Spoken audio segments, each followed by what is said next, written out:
मिथिला की पवित्र भूमि पर सूर्य अस्त होने को था। राजमहल की ऊंची प्राचीरों पर सुनहरी किरणें पड़ रही थीं। राजसभा समाप्त हो चुकी थी, लेकिन राजा जनक के मन में एक ऐसा प्रश्न उठ रहा था जिसने उनकी सारी शांति भंग कर दी थी। राजा जनक केवल एक राजा नहीं थे, वे सत्य के खोजी थे। संसार के बीच रहते हुए भी उनके भीतर आत्मज्ञान की तीव्र प्यास थी। वे जानते थे कि धन, वैभव, सत्ता और सम्मान मनुष्य को पूर्ण नहीं कर सकते। उस दिन वे राजमहल के उपवन में अकेले टहल रहे थे। उन्होंने देखा, एक युवक अपनी प्रिय से मिलने के लिए उत्सुक था। दूसरी ओर एक स्त्री अपने पति के वियोग में रो रही थी। कहीं विवाह का उत्सव था, कहीं किसी के प्रेम के टूटने का दुख। जनक के मन में प्रश्न उठा, यदि आत्मा शुद्ध चेतना है, न स्त्री है न पुरुष, तो फिर यह आकर्षण क्यों है? यह प्रेम, मोह, संबंध और वियोग का खेल क्यों है? अगले दिन उन्होंने महर्षि अष्टावक्र को राजसभा में आमंत्रित किया। महर्षि अष्टावक्र सभा में विराजमान थे। उनकी आंखों में ऐसी शांति थी मानो पूरा ब्रह्मांड उनमें विश्राम कर रहा हो। राजा जनक ने विनम्र होकर पूछा, गुरुदेव, आपने कहा है कि आत्मा न स्त्री है न पुरुष, आत्मा जन्म और मृत्यु से परे है। यदि ऐसा है तो संसार में स्त्री और पुरुष का आकर्षण क्यों है? लोग एक दूसरे से जुड़ते क्यों हैं? प्रेम क्यों होता है? वियोग में पीड़ा क्यों होती है? यदि आत्मा एक ही है तो यह द्वैत कहां से आया? पूरी सभा मौन हो गई। अष्टावक्र मुस्कुराए।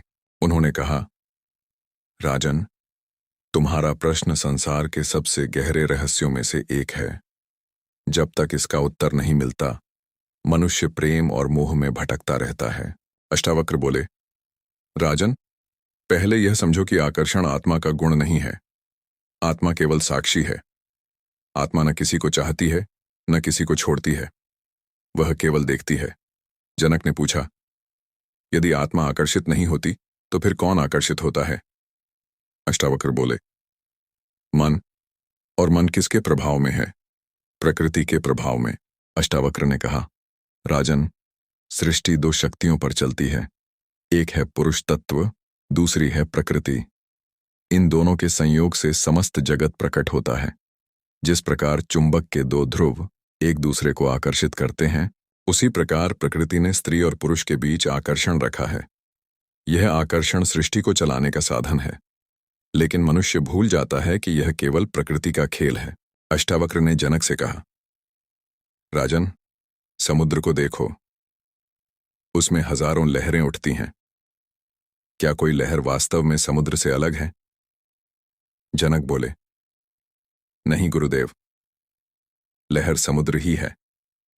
अष्टावक्र बोले, इसी प्रकार सभी आत्माएं एक ही चेतना की लहरें हैं। स्त्री और पुरुष केवल लहरों के नाम हैं, वास्तव में सब एक ही समुद्र हैं।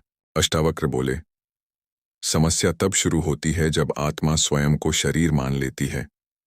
जब चेतना कहती है, मैं शरीर हूं, तभी मोह प्रारंभ होता है, तभी आकर्षण जन्म लेता है, तभी संबंध बनते हैं, तभी दुख आता है।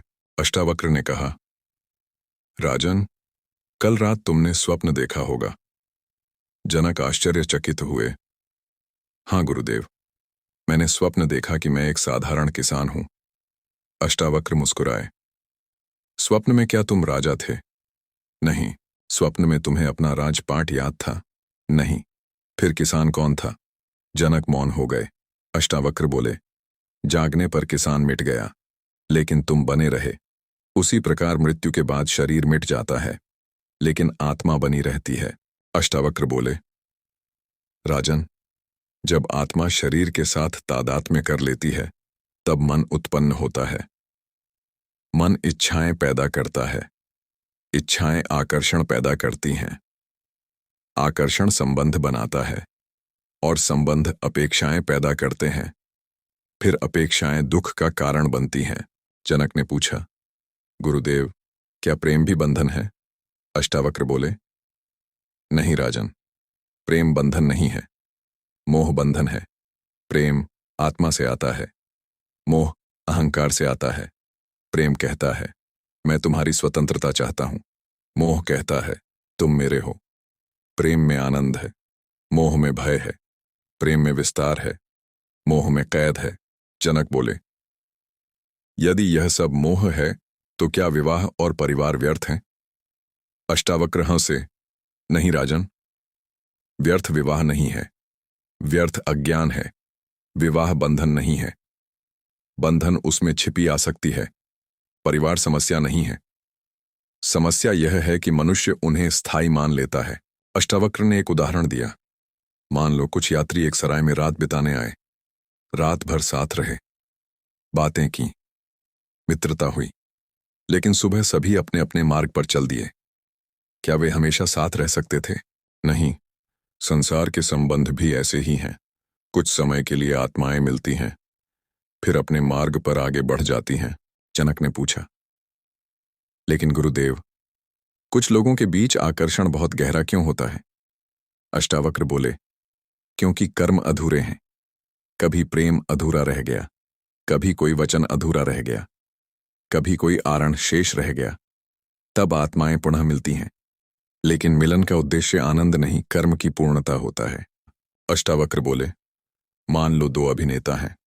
एक नाटक में पति पत्नी बनते हैं, दूसरे नाटक में शत्रु बन जाते हैं, तीसरे नाटक में पिता पुत्र। क्या उनका वास्तविक संबंध बदल गया? नहीं, केवल भूमिका बदली। इसी प्रकार जन्म जन्मांतर में आत्माएं भूमिकाएं बदलती रहती हैं। अब अष्टावक्र का स्वर गंभीर हो गया। उन्होंने कहा, राजन, तुम न पुरुष हो, न स्त्री हो, न राजा हो, न शरीर हो, न मन हो, न विचार हो। तुम शुद्ध चेतना हो। तुम वह हो जो इन सब को देख रहा है। जिस दिन यह अनुभव हो जाएगा, उसी दिन आकर्षण का रहस्य समझ में आ जाएगा। सभा में गहरा मौन छा गया। जनक की आंखें बंद हो गईं। उन्हें ऐसा लगा मानो पहली बार वे स्वयं को देख रहे हों। उनके भीतर विचार उठा, यदि मैं शरीर नहीं हूं, तो जिन संबंधों को मैं अपना समझता हूं, वे भी स्थायी नहीं हैं। यदि मैं चेतना हूं, तो हर आत्मा उसी चेतना की अभिव्यक्ति है। उनके भीतर एक नई शांति जन्म लेने लगी, लेकिन अभी भी एक प्रश्न बाकी था। उन्होंने पूछा, गुरुदेव, यदि सब कुछ समझ लेने के बाद भी मन आकर्षित होता रहे तो क्या करें? यदि आत्मा स्वतंत्र है, तो मन बार बार संबंधों में क्यों उलझ जाता है? अष्टावक्र मुस्कुराए। उन्होंने कहा, राजन, ज्ञान सुन लेने से मुक्ति नहीं होती, ज्ञान को अनुभव बनाना पड़ता है। अष्टावक्र बोले, राजन, कल्पना करो कि एक पक्षी वर्षों तक पिंजरे में बंद रहा। एक दिन उसका द्वार खोल दिया गया। अब वह स्वतंत्र है, लेकिन क्या वह तुरंत उड़ जाएगा? जनक बोले, शायद नहीं। उसे डर लगेगा, वह पिंजरे को ही अपना घर समझने लगेगा। अष्टावक्र बोले, ठीक यही स्थिति मनुष्य की है। आत्मा तो सदैव मुक्त है, लेकिन मन जन्मों से शरीर, संबंध और संसार के पिंजरे में रहने का आदी हो गया है। इसलिए ज्ञान मिलने के बाद भी वह बार बार उन्हीं बंधनों की ओर लौटता है। जनक ने पूछा, गुरुदेव, आकर्षण की जड़ क्या है? अष्टावक्र बोले, अपूर्णता का भ्रम। मनुष्य सोचता है कि मैं अधूरा हूं और कोई दूसरा व्यक्ति मुझे पूर्ण कर देगा। यही आकर्षण का जन्म है। फिर अष्टावक्र ने पूछा, राजन, क्या आकाश अधूरा है? नहीं। क्या सूर्य अधूरा है? नहीं। तो आत्मा कैसे अधूरी हो सकती है? जनक मौन हो गए। अष्टावक्र ने एक कथा सुनाई। एक हिरण जंगल में भागा फिरता था। उसे एक अद्भुत सुगंध आती थी। वह सोचता था, यह सुगंध कहीं बाहर है। वह पर्वतों पर दौड़ा, नदियों के किनारे भटका, घने जंगलों में घूमता रहा, लेकिन सुगंध का स्रोत नहीं मिला। एक दिन वह थककर गिर पड़ा। तभी उसे पता चला कि सुगंध उसकी अपनी नाभि की कस्तूरी से आ रही थी। अष्टावक्र बोले, राजन, मनुष्य भी उसी हिरण की तरह है। जिस आनंद को वह संबंधों में खोजता है, वह वास्तव में उसके भीतर है। जनक ने पूछा, तो क्या मनुष्य वास्तव में दूसरे व्यक्ति को नहीं खोज रहा होता? अष्टावक्र बोले, नहीं, वह अपने खोए हुए स्वरूप को खोज रहा होता है। उसे लगता है कि किसी विशेष व्यक्ति को पा लेने से पूर्णता मिल जाएगी, लेकिन वास्तव में वह आत्मा की पूर्णता की झलक खोज रहा होता है। अष्टावक्र बोले, प्रेम सुंदर है, लेकिन जब उसमें मेरा जुड़ जाता है तब वह मोह बन जाता है, और मोह दुख का कारण है। जनक ने पूछा, कैसे? अष्टावक्र बोले, जब तुम कहते हो यह व्यक्ति मेरा है, तभी भय जन्म लेता है। कहीं वह मुझे छोड़ न दे, कहीं वह बदल न जाए, कहीं वह किसी और को अधिक प्रेम न करने लगे। यहीं से दुख प्रारंभ होता है। अष्टावक्र जनक को महल के पास बहती नदी के किनारे ले गए। उन्होंने कहा, इस नदी को देखो, क्या यह जल को पकड़कर रखती है? नहीं, जल आता है और चला जाता है, इसीलिए नदी जीवित है। यदि नदी जल को रोक ले तो वह दलदल बन जाएगी। फिर अष्टावक्र बोले, संबंधों के साथ भी ऐसा ही है।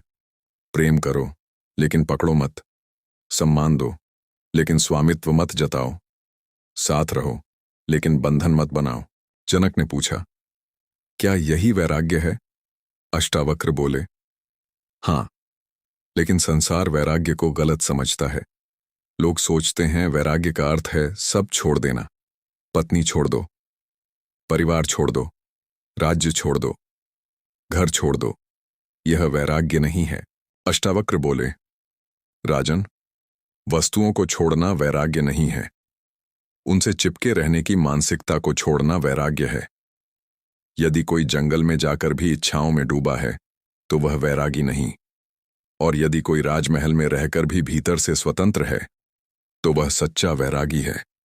जनक के हृदय में यह बात गहराई तक उतर गई। अष्टावक्र बोले, कमल को देखो, वह जल में रहता है, लेकिन जल उसे भिगो नहीं पाता। वह संसार में है, लेकिन संसार उसका स्वामी नहीं है। ऐसा ही ज्ञानी होता है। जनक ने पूछा, यदि संबंध बंधन नहीं है तो उनका उद्देश्य क्या है? अष्टावक्र बोले, संबंध आत्मा की परीक्षा है। वे यह देखने आते हैं कि तुम प्रेम में हो या मोह में, स्वतंत्र हो या बंधन में, जागृत हो या अज्ञान में। अष्टावक्र बोले, राजन, आत्मा का प्रेम सूर्य की तरह होता है। सूर्य सबको प्रकाश देता है, लेकिन किसी पर अधिकार नहीं जताता। वह कहता नहीं, यह प्रकाश केवल मेरा है, वह बस देता है। यही आत्मा का प्रेम है। जनक ने पूछा, गुरुदेव, यदि सब कुछ अस्थाई है तो दुख क्यों होता है? अष्टावक्र बोले, क्योंकि मन स्थायी की अपेक्षा अस्थाई से करता है। वह बदलती हुई वस्तुओं से अमर सुख चाहता है, और जब वे बदलती हैं तो दुखी हो जाता है। अष्टावक्र बोले, राजन, जिस दिन कोई प्रिय व्यक्ति इस संसार से चला जाता है उस दिन मनुष्य टूट जाता है। क्यों? क्योंकि उसने शरीर को ही व्यक्ति मान लिया था। यदि वह आत्मा को पहचान ले तो समझ जाएगा कि कोई कहीं गया ही नहीं, केवल वस्त्र बदला है। अष्टावक्र के शब्द सुनते सुनते जनक गहरे ध्यान में चले गए। उन्हें लगा मानो वे अपने जीवन के हर संबंध को देख रहे हों। माता, पिता, पत्नी, संतान, मित्र, शत्रु, सब आते जाते चित्रों की तरह दिखाई देने लगे, लेकिन उन सब के पीछे एक ही प्रकाश था, एक ही चेतना, एक ही आत्मा। जनक ने हाथ जोड़कर कहा, गुरुदेव, अब मैं समझने लगा हूं कि संबंध समस्या नहीं है, समस्या उनसे जुड़ी हुई मेरी अज्ञानपूर्ण धारणाएं हैं। अष्टावक्र मुस्कुराए, राजन, तुम सत्य के निकट पहुंच रहे हो, लेकिन अभी अंतिम रहस्य शेष है। यदि आत्मा एक है तो जन्म जन्मांतर के संबंध कैसे बनते हैं? कुछ लोग पहली ही भेंट में इतने अपने क्यों लगते हैं, और कुछ बिना कारण शत्रु जैसे क्यों प्रतीत होते हैं? अष्टावक्र मुस्कुराए। उन्होंने कहा, राजन, आज हम कर्म, संबंध और मुक्ति के अंतिम रहस्य को समझेंगे। अष्टावक्र बोले, राजन, संसार में जो कुछ दिखाई देता है उसके पीछे बहुत कुछ अदृश्य भी कार्य कर रहा होता है। तुम केवल इस जन्म को देखते हो, लेकिन आत्मा की यात्रा अनगिनत जन्मों से चल रही है। हर विचार, हर भावना, हर कर्म एक बीज की तरह है, और बीज कभी न कभी फल अवश्य देता है। एक किसान था, उसने अपने खेत में अनेक प्रकार के बीज बोए। कुछ दिनों बाद वर्षा हुई, समय बीता, कहीं गेहूं उगा, कहीं कांटे निकले, कहीं सुगंधित फूल खिले। किसान आश्चर्यचकित नहीं हुआ, क्योंकि उसे पता था कि जो बोया गया था वही उगेगा। अष्टावक्र बोले, राजन, कर्म भी ऐसे ही हैं। जो बोओगे वही लौटेगा। यदि प्रेम बोया है तो प्रेम लौटेगा। यदि घृणा बोई है तो घृणा लौटेगी। यदि आसक्ति बोई है तो बंधन लौटेगा। जनक ने पूछा, गुरुदेव, कुछ लोग पहली बार मिलते हैं और ऐसा लगता है जैसे वर्षों से जानते हों। ऐसा क्यों? अष्टावक्र बोले, क्योंकि आत्मा उन्हें पहले भी मिल चुकी होती है। मन भूल जाता है, शरीर बदल जाता है, नाम बदल जाते हैं, लेकिन कर्मों की छाप बनी रहती है। जब ऐसी आत्माएं फिर मिलती हैं तो भीतर एक अनजाना आकर्षण जाग उठता है। अष्टावक्र बोले, राजन, केवल प्रियजन ही कर्मों का परिणाम नहीं होते, शत्रु भी होते हैं। जो व्यक्ति तुम्हें दुख देता है वह भी तुम्हारे विकास का साधन बन सकता है। कई बार जिनसे हम सबसे अधिक घृणा करते हैं वही हमें सबसे बड़ा पाठ सिखाने आते हैं। अष्टावक्र ने कहा, संसार एक दर्पण है। जो तुम्हारे भीतर है वही किसी न किसी रूप में बाहर दिखाई देता है। यदि भीतर मोह है तो मोह के संबंध आएंगे। यदि भीतर भय है तो भय जगाने वाली परिस्थितियां आएंगी। यदि भीतर प्रेम है तो प्रेम प्रकट होगा। जनक ने पूछा, तो क्या सभी संबंध केवल कर्मों का परिणाम है? अष्टावक्र बोले, आंशिक रूप से, लेकिन उनका उद्देश्य केवल कर्म चुकाना नहीं है। उनका उद्देश्य जागृति भी है। हर संबंध तुम्हें स्वयं को जानने का अवसर देता है। जनक ने पूछा, यदि कर्म संबंध बनाते हैं तो उनसे मुक्ति कैसे मिले? अष्टावक्र बोले, साक्षी भाव से। जिस क्षण तुम स्वयं को कर्मों का कर्ता मानना छोड़ देते हो उसी क्षण बंधन कमजोर होने लगता है। अष्टावक्र बोले, आकाश में बादल आते हैं, कुछ काले होते हैं, कुछ सफेद, कुछ वर्षा लाते हैं, कुछ आंधी, लेकिन आकाश उनसे प्रभावित नहीं होता। आत्मा भी ऐसी ही है। कर्म आते हैं, संबंध आते हैं, सुख और दुख आते हैं, लेकिन आत्मा अपरिवर्तित रहती है। जनक ने पूछा, गुरुदेव, क्या एक ज्ञानी व्यक्ति प्रेम नहीं करता? अष्टावक्र हंसे, ज्ञानी ही सच्चा प्रेम करता है। अज्ञानी प्रेम नहीं करता, वह आसक्ति करता है। ज्ञानी का प्रेम स्वतंत्रता देता है, अज्ञानी का प्रेम बंधन बनाता है। अष्टावक्र बोले, महासागर में हजारों नदियां गिरती हैं, लेकिन महासागर कहता नहीं कि यह नदी मेरी है। वह सबको स्वीकार करता है और सबको मुक्त भी रखता है। यही ज्ञानी का हृदय है। अष्टावक्र बोले, राजन, मनुष्य का सबसे बड़ा भ्रम क्या है? यह कि वह स्वयं को शरीर मानता है। यही भ्रम आकर्षण बनता है, यही भ्रम संबंध बनता है, यही भ्रम दुख बनता है, और यही भ्रम जन्म मृत्यु का चक्र बन जाता है। फिर अष्टावक्र ने कहा, अपनी आंखें बंद करो। जनक ने आंखें बंद कर लीं। जो विचारों को देख रहा है वह कौन है? जो शरीर को देख रहा है वह कौन है? जो मन को देख रहा है वह कौन है? जनक मौन थे। अचानक उन्हें ऐसा लगा मानो भीतर एक प्रकाश प्रकट हो रहा है। वह प्रकाश न पुरुष था, न स्त्री, न राजा, न प्रजा, न जन्म, न मृत्यु, केवल शुद्ध अस्तित्व, केवल शुद्ध चेतना। कुछ समय बाद उनकी आंखें खुलीं। उनकी आंखों से आंसू बह रहे थे। उन्होंने कहा, गुरुदेव, अब मैं समझ गया। मैं कभी बंधा ही नहीं था। बंधन केवल विचारों में था। मैं कभी अधूरा नहीं था। अपूर्णता केवल मन की कल्पना थी। अष्टावक्र बोले, राजन, यही अष्टावक्र गीता का सार है। तुम न स्त्री हो, न पुरुष हो, न शरीर हो, न मन हो। तुम शुद्ध, बुद्ध, मुक्त आत्मा हो। आकर्षण आएगा, संबंध बनेंगे, लोग आएंगे और चले जाएंगे, लेकिन तुम साक्षी बने रहो। तब संसार लीला बन जाएगा, बंधन नहीं। आत्मा न स्त्री है न पुरुष। आकर्षण प्रकृति और मन का खेल है। संबंध कर्मों के कारण बनते हैं। प्रेम और मोह अलग अलग हैं। आसक्ति दुख का कारण है। साक्षी भाव मुक्ति का मार्ग है। आत्मा सदैव स्वतंत्र है, स्वयं को जान लेता है। वह संबंधों में रहते हुए भी मुक्त रहता है। राजा जनक ने अष्टावक्र को प्रणाम किया। उस दिन मिथिला की सभा में कोई नया ज्ञान नहीं मिला था, बल्कि वह सत्य प्रकट हुआ था जो सदैव से भीतर उपस्थित था। मैं शुद्ध चेतना हूं, मैं न स्त्री हूं न पुरुष, मैं अनंत आत्मा हूं